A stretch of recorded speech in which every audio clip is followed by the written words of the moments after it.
Você é assessor de assuntos internacionais da presidência, e esse é um cargo muito interessante, porque a gente ouve falar muito no Brasil, na imprensa, que a imagem do Brasil lá fora é péssima com o Bolsonaro, que ele arruma muito problema, que ele fala as coisas da cabeça dele, como a gente sabe, né? Você deve fazer um discurso, ele chegar lá deve falar outra coisa, cara. E o Bolsonaro é um cara muito polêmico e muito difícil de compreender exatamente as palavras, né? É verdade? O que é mentira? O que é verdade? Cara, como é que é a relação? Assim, eu posso dizer muito tranquilamente que se o PT ou qualquer outro partido tivesse feito metade do que a gente fez na política externa, isso estaria sendo louvado como grandes feitos.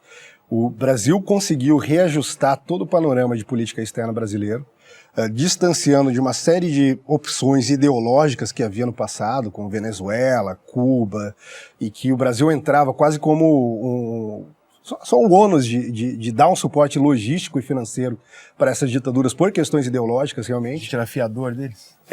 Éramos fiadores. E em contrapartida eles davam, sei lá, como Cuba deu já como garantia de empréstimo do BNDES, uma porção de charutos. Se a gente não pagar, tá aí, fica aí o charuto de garantia. E óbvio que não iria pagar. Qualquer análise de risco sério diria que esses caras não iriam pagar, que iam dar o calote, que eles não teriam condições. Então era quase que uma instituição de caridade financiando ali. Você pega Cuba ela tem essa tendência quase que parasitária, né?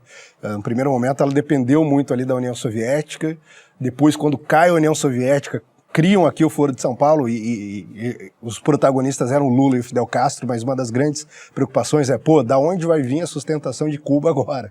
Cuba não se sustenta sozinha, não garante aquilo lá sozinho, por mais que já esteja caindo aos pedaços, por mais que já seja bastante problemático. Então aí, no primeiro momento, através do Foro de São Paulo, eles conseguem montar uma rede de solidariedade aqui e conseguem garantir um apoio logístico, financeiro para Cuba. O Brasil entra com papel de protagonista no momento ali, sendo o grande garantidor de Cuba num certo período. Depois a Venezuela, que manda para lá, sei lá, 100 mil barris de petróleo por dia num determinado período, em troca de serviços como mais médicos, esse tipo de coisa.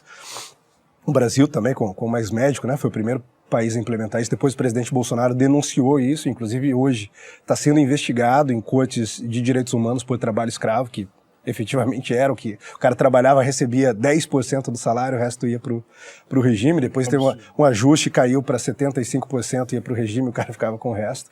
E, enfim, então tinha todos esses problemas e era não, o Lula fala com todo mundo, o Lula vai para todos os lugares. O presidente também, o presidente falava com o Trump, fala com o Biden. Hoje mesmo recebeu uma ligação do Putin solicitada pelo Putin.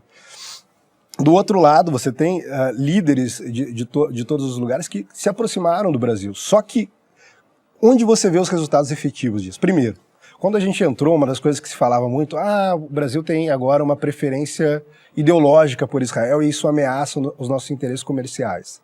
E na época eu até escrevi um artigo sobre isso e falava, olha, as pessoas que estão dizendo isso têm uma leitura equivocada do que é o Oriente Médio hoje em dia. Estão vendo o Oriente Médio com lentes antigas. Acredito que o grande vetor do relacionamento do Oriente Médio é a relação entre Israel e Palestina, e não é mais. Você tem ali uma disputa pela hegemonia regional entre Irã e Arábia Saudita, alguns outros fatores que são levados em consideração, e se a gente souber operar nisso, a gente vai só tirar vantagens para o Brasil. Não só não vamos perder o comércio que nós temos, como vamos elevar. E hoje a gente conseguiu fazer isso. Por exemplo, os países árabes, sobretudo do Golfo, já são o nosso terceiro parceiro comercial, na frente da Argentina, que era o nosso parceiro comercial tradicional. Você tem lá China, Estados Unidos, e na sequência vem os países árabes. E junto com os países árabes vem um monte de investimento, porque você tem os caras com fundo soberano, com fundo de investimento, alguns caras que têm uns grandes times de futebol e que começaram a investir efetivamente no Brasil. Então você pega, por exemplo, Emirados Árabes Unidos,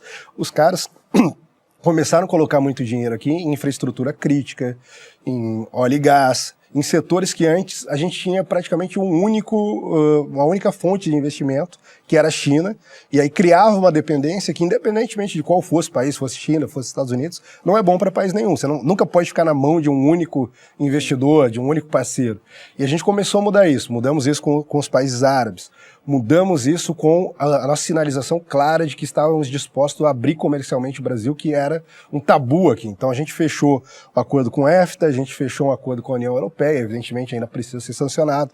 Nós temos alguns problemas, por exemplo, no discurso, na narrativa que se cria na área ambiental, mas além disso, a gente foi eleito para o Conselho de Segurança da ONU, na época do PT, quando isso acontecia, era, olha como o Brasil está prestigiado. Nós elegemos o diretor-geral da Unesco, que também é uma eleição internacional bastante disputada. Nós colocamos um juiz na Corte Interamericana, e tudo isso com apoio quase que unânime. No caso do Conselho de Segurança, foram 194 países votando para o Brasil. Alguns se abstiveram, Cuba, Venezuela, mas nem tiveram a coragem de votar contra.